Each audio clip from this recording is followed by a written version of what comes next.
And we are here to send a message to Tommy Robinson and his crew. David Lammy faces tough moment on live TV after Tommy Robinson's unexpected question. You're not going to believe what just happened on live TV.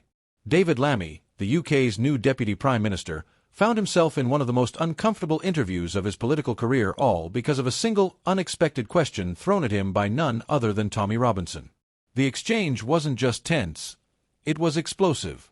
The kind of moment where you could feel the air tighten, where the silence in the studio carried more weight than the words themselves. And now, everyone's talking about it. David Lammy was appearing on a current affairs program, answering what seemed like the usual round of questions: economy, immigration, foreign policy. He was in his element, polished, composed, projecting the image of a government official fully in control. But then, the segment shifted. Tommy Robinson, a figure never far from controversy, was given the floor to ask a direct question. Viewers were expecting the usual back and forth, but what came out caught Lammy completely off guard. Robinson asked about issues the government would rather not spotlight. He pressed on whether the public was being told the full truth about rising tensions in local communities, about the way policy decisions are affecting ordinary people on the ground. It wasn't framed politely. It wasn't sugar-coated. And Lammy froze. Now, here's the thing. Lammy is no stranger to confrontation. He's been in politics for decades, sparred with opponents in Parliament, and faced plenty of hostile interviews. But this time was different.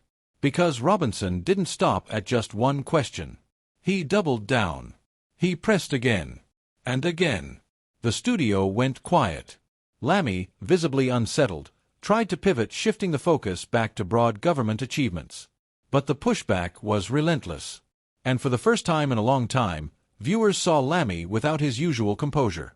It wasn't just an awkward pause. It was a breakdown in the performance of political control. Social media erupted instantly. Clips of the exchange began circulating within minutes. One tweet read, "I've never seen David Lammy this rattled. This is not a good look." Another viewer posted, "Whatever you think of Tommy Robinson, this was the question nobody else dared to ask, and Lammy had no answer."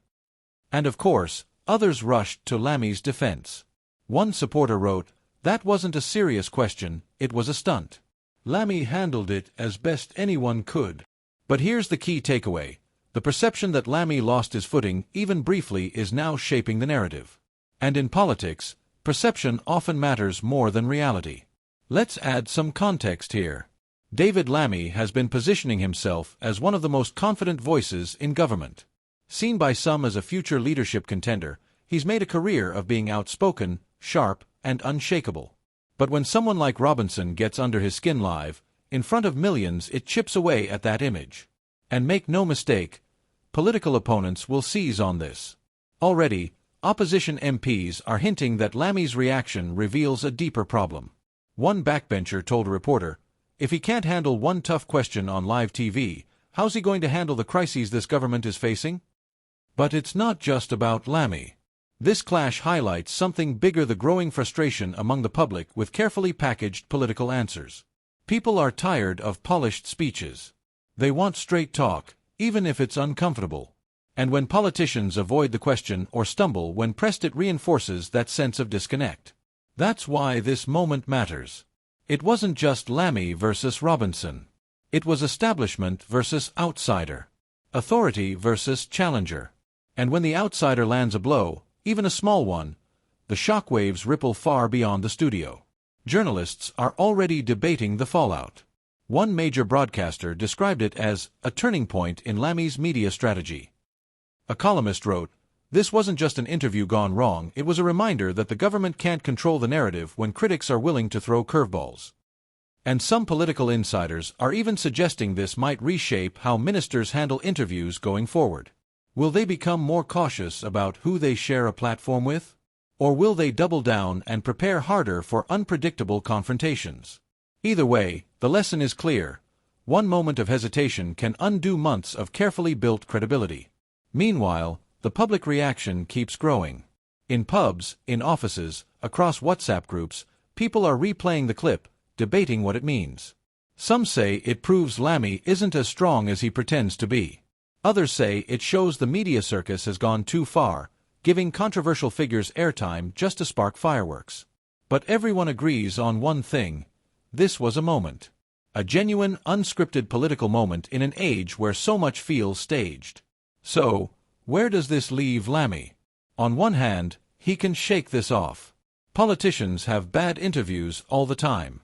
News cycles move fast. What seems huge today might fade by next week. But on the other hand, in a political climate where trust is already fragile, every crack shows. Every stumble is magnified. And for a figure as prominent as Lammy, the stakes are even higher. He's being measured not just as a minister, but as a potential leader. And leaders are judged on whether they stand firm when the pressure is real. The irony, of course, is that Robinson may have achieved exactly what he wanted to rattle the establishment, to create a viral moment that forces debate. And in that sense, he succeeded. Because whether you like him or not, he managed to pull Lammy out of his script, exposing the vulnerability beneath the polished surface. So here's the final question. Was this just a one-off stumble? Or is it the first sign that David Lammy's political armor isn't as strong as it looks? Because if one unexpected question can shake him, imagine what the coming months, with all their crises and confrontations, might bring. And that's why this moment matters far more than just a few awkward seconds on live TV.